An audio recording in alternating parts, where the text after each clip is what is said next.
नमस्कार। परिचय नवल किशोर कुकरेती, उत्तराखंड से, वर्तमान में महू। और काफ़ी समय के बाद फिर आपसे बातें करने का मौका मिल रहा है। और आवाज़ों पे ध्यान मत दीजिएगा, क्योंकि बच्चे देश का भविष्य हैं, उनको खेलना भी ज़रूरी है, तो उनको खेलने दीजिए।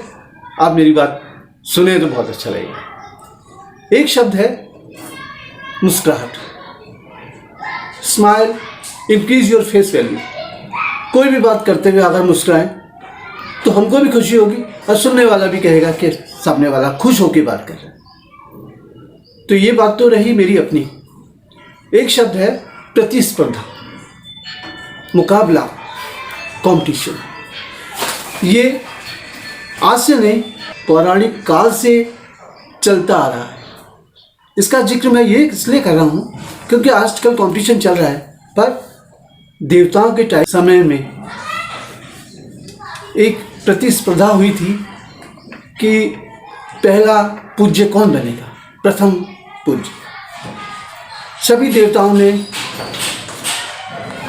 उसमें भाग लिया। गणेश जी, इंद्र, कार्तिकेय और जितने भी देवता थे, उनको ये कहा गया कि आप पूरी सृष्टि का चक्कर लगा के आइए 3 चक्कर। मुकाबला शुरू हुआ। गणेश जी बुद्धिमान थे, वो उनका जो मूषक वाहन था, उन्होंने 3 चक्कर शंकर पार्वती के, अपने माता पिता के लगाए और आ गए। जब पूरा प्रतिस्पर्धा खत्म हुई तो पूछा गया ये कौन है प्रथम पूज्य। तो निर्विवाद रूप से गणेश जी को चुना गया। सबने पूछा क्यों, तो देखा उनके आगे आगे पैरों के निशान थे। तो माता पिता ही बच्चे के लिए दुनिया है, सृष्टि उनके लिए वही है, क्योंकि उन्होंने ही उसका निर्माण किया। तो इसलिए वो जीत गए अपनी बुद्धि के विजय। आजकल लोग बुद्धि का इस्तेमाल करना भूल गए। उनको इंस्टेंट चाहिए, सब कुछ तुरंत चाहिए।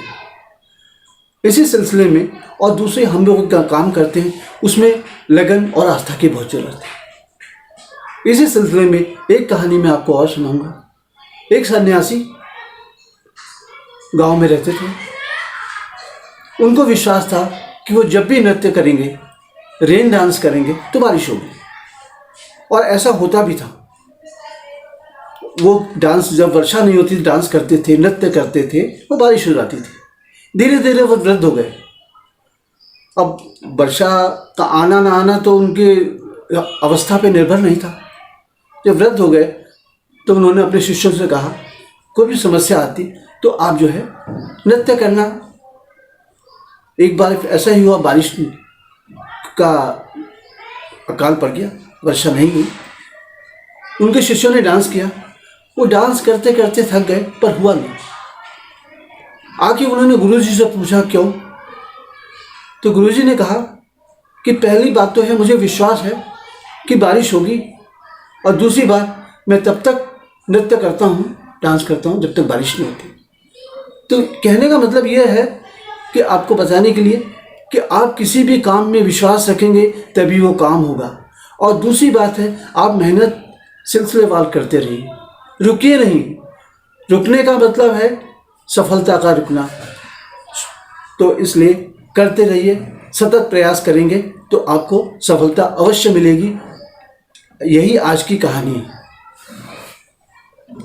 और प्रेरक श्रृंखला में आज मैं जिस शख्सियत का जिक्र करूंगा वो किसी परिचय का मोहताज नहीं, क्योंकि ये प्रेरक शक्तियाँ ये होती हैं जो अपने आप ये प्रचलित हैं, चर्चित हैं अपने कार्य के लिए। आज की हमारी कहानी की नायिका हैं बछेंद्री पाल। उत्तराखंड से है उनका जन्म, और 14 साल में उन्होंने जो है अपनी सहेलियों के साथ एक 400 मीटर की पहाड़ी को पार किया। ये बचपन था, तभी से उनमें पर्वतारोहण की इच्छा थी। समय आने पर उन्होंने एवरेस्ट पे भी जो है चढ़ाई की और पहली महिला बनी अब और एवरेस्ट पे झंडा फहराने की। तो आज भी अपने वो कार्य में है, अभी भी वो इंस्टीट्यूट में कार्यरत हैं, टाटा स्टील की तरफ से हैं, और वे अपने जो है जितने भी खिलाड़ियों को, पर्वतारोहियों को प्रशिक्षण देती हैं। उनको अनगिनत पुरस्कार मिले। उनका नाम का उल्लेख यह है कि हमारे देश में जो महिलाएं अपने कार्य और अपनी शक्ति के लिए प्रसिद्ध हुई, उनमें से एक नाम बछेंद्री पाल का भी है। और आज की बात अगर आपको अच्छी लगी हो तो शेयर करें, सब्सक्राइब करें, लाइक करें और बेल आइकन अवश्य दबाएं। कम से कम इसमें मेरा जो है एक हौसला बना रहेगा और आपसे बात करने के लिए मैं तैयार रहूँगा। आपका जीवन मंगलमय हो।